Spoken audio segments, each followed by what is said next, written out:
آج کا ناول ہے پچھتاوا۔ اگر جو معلوم ہوتا کہ تم اس طرح کرو گے، یقین جانو ہم تم سے پہلے خود ہی مر جاتے۔ قبرستان میں ہر طرف ایک دل سوز خاموشی کا راج تھا۔ قدم قدم پہ اس دنیا سے چلے جانے والوں کی داستانیں بکھری پڑی تھیں، مگر کسی کے پاس اتنا وقت ہے کہ وہ رکے اور ان کی ختم شدہ کہانیوں پہ غور و فکر کرے، باوجود اس کے کہ ایک دن اس نے خود بھی انہی لوگوں اور جگہ کا حصہ بنتے ہوئے اپنے پیچھے ایک داستان چھوڑنی ہے۔ خیر، یہ تو ایک کارواں ہے جو چلتا رہنا ہے، آتے جائیں گے، اپنا اپنا مخصوص وقت پورا کریں گے اور واپس چلے جائیں گے، لیکن ایک وہ تھے جو لگاتار 10 سالوں سے اس قبرستان میں بکھری داستانوں کو سننے اور سمجھنے کی کوشش کر رہے تھے، اور اسی ایک نقطے پر ٹھہرے ہوئے تھے جس پہ وہ پچھلے کئی سالوں سے گمزان تھے، وہی صبح کی نماز قریبی مسجد میں ادا کرنی، اور قدم ایک معمول کی طرح خود بخود ہی قبرستان کے دروازے کی جانب مڑ جاتے، ایک سیدھ میں چلتے ہوئے دروازے سے گزر کر اپنی مخصوص جگہ پہ پہنچ جانا جہاں وہ پچھلے 10 سالوں سے مجاور بنے ہوئے تھے، اور ایک دن بھی قضا کرنا ایسے تھا جیسے اس مزار میں لیٹا وہ شخص اس سے ناراض ہو جائے گا۔ ویسے وہ ناراض ہی تو تھا، جبھی تو ان سے روٹھ کے یہاں اس قبر میں چلا آیا تھا۔ وہ روزانہ کی بنیاد پر یہاں آتے، صاف ستھرائی قبر اور اس کے ارد گرد موجود جگہ کی صفائی کرتے، قبرستان کے باہر بیٹھے بوڑھے سے لائے گئے تازہ گلاب قبر پر سلیقے سے سجاتے، اور پھر وہیں کسی پیاسے کی طرح قبر پر نگاہیں جما کر بیٹھ جاتے۔ صبح سے دوپہر ہوتی، شام اور پھر رات، آخر قبرستان کے دروازے پہ پھول لے کر بیٹھنے والا بوڑھا ہی اندر آتا اور انہیں کندھے سے ہلا کر رات ہونے کا بتاتا۔ وہ اس کی طرف چونک کر دیکھتے اور بغیر کچھ بولے باہر نکلنے کے لیے کھڑے ہو جاتے۔ ایک حسرت بھری نگاہ اس قبر پر ڈالتے، نگاہوں میں ایک غم، پچھتاوا اور درد کی کیفیت رقصاں ہوتی، اور وہ لٹے ہوئے جواری کی طرح اپنے قدموں کو گھسیٹتے ہوئے باہر نکل جاتے۔ آخر کار دعائیں رنگ لے ہی آئی تھیں، اور بے حد منتوں اور مرادوں اور 5 بہنوں کے بعد وہ پیدا ہوا تھا، 5 بہنوں کا اکلوتا بھائی اور اپنے ماں باپ کی آنکھوں کا تارا، وجاہت حسنین شاہ۔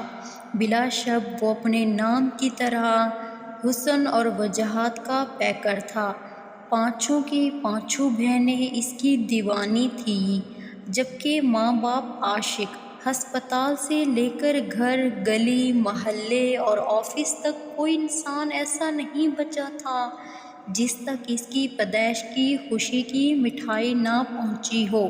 کئی مہینوں تک لوگ مبارکباد دینے کے لیے آتے رہے، دیگیں چڑھائی گئی، غریبوں میں 40 دن تک لنگر چلتا رہا، کئی دنوں تک اس کے چرچے رہے، بالآخر سب معمول پر آ گیا، مگر نہیں آیا معمول پہ تو وجاہت حسنین شاہ کے گھر والوں کے طور طریقے اور اس کے لیے اس گھر والوں کی دیوانگی، بہنوں کو سکول سے واپس آتے ہی اس کو ایک دوسرے سے پہلے گود میں لینے کی جلدی ہوتی، جس پہ جھگڑے بھی ہوتے، اس لیے ان کی باریاں باندھی گئی، جس پہ تھوڑا سکون ہوا۔ سکول میں بھی بس بھائی کی باتیں اور قصے ہوتے، اس کے بعد اس کے بابا، انہیں تو بس گھر میں داخل ہوتے ہی وجاہت شاہ حسنین سامنے چاہیے ہوتا تھا، باوجود اس کے کہ وہ جتنا مرضی تھکے ہوئے ہوتے، اسے اپنی آنکھوں کے سامنے لے کر بیٹھے رہتے۔ ان کی بیگم چاہے لاکھ ان کو ان کی تھکن کا احساس دلاتی، مگر وہ وہاں سے ٹس سے مس بھی نہ ہوتے، بس ایک دھیمی سی مسکراہٹ سے دیکھے جاتے، جس پر وہ انہیں خاموشی سے دیکھ کر رہ جاتے۔ بالآخر وجاہت سو جاتا تو پھر اٹھ کر کپڑے بدلتے اور کھانا کھاتے۔ بعض اوقات ان کی بیگم ان کو سمجھاتی کہ اپنی دیوانگی کو تھوڑا کم کریں، یہ نہ ہو کہ اتنی محبت پہ وہ بڑا ہو کر بگڑ جائے اور ہمارے پاس سوائے پچھتانے کے اور کچھ نہ ہو۔ چونکہ وہ ماں تھی، محبت کے ساتھ ساتھ ان کو اس کی تربیت کے حوالے سے بھی خدشات تھے جو کہ درست تھے۔ ان کی اس بات کو انہوں نے ہنس کر اڑا دیا کہ بیگم آپ بھی کمال کرتی ہیں، اتنے سے بچے کے بگڑنے کی آپ کو فکر لگ گئی، بھلا ابھی سے اس نے کیا بگڑنا ہے، جب بڑا ہوگا دیکھی جائے گی۔ اور ویسے بھی ایسا ہو سکتا ہے کہ وجاہت حسنین شاہ بگڑ جائے۔ آخر میں ان کا لہجہ فخریہ ہو گیا اور وہ بس دیکھ کر رہ گئی۔ کتنا درست کہا تھا نا انہوں نے، آخر میں ایک پچھتاوا ہی تو تھا جو ان کے پاس وافر مقدار میں بچا ہوا تھا، ایک پرانی یاد سرد آہ بھر کر رہ گئی تھی۔ آنکھوں سے ایک سیل روانہ تھا جو خشک ہونے میں نہ آتا تھا۔ دوسرا پارٹ دیکھنے کے لیے اگلی ویڈیو کا انتظار کریں، اور ویڈیو اچھی لگے تو ویڈیو کو لائک کر دیں اور چینل کو سبسکرائب کرنا مت بھولیے گا۔ شکریہ۔